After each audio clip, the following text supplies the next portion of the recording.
Zee 24 तास एक पाऊल पुढे।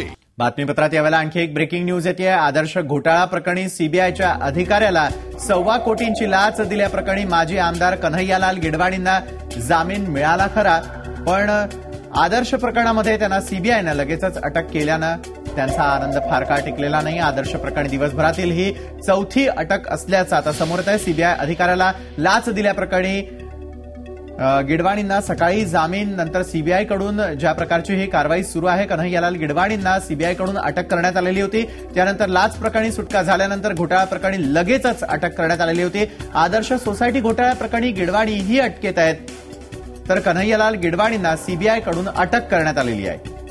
लाच प्रकरणी सुटका झाल्यानंतर घोटाळा प्रकरणी लगेचच अटक करण्यात आलेली आहे। आदर्श सोसायटी घोटाळा प्रकरणामध्ये कन्हैयालाल गिडवाणी चांगलेच अडकल्याचं आता त्यामुळे सुस्पष्ट होत आहे।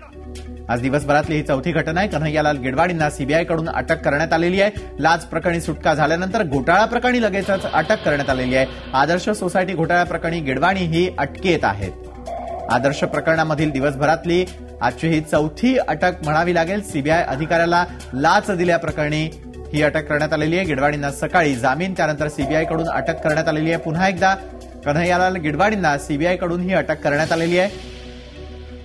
आदर्श घोटाळा प्रकरणी लाच दिल्याचा त्यांच्यावरती आरोप आहे आणि या संदर्भामधली ही कारवाई आहे। आज दिवसभरातली ही चौथ्यांदा केलेली कारवाई आहे। कन्हैयालाल गिडवाणींना सीबीआयकडून अखेर अटक करण्यात आलेली आहे। झी 24 तास एक पाऊल पुढे।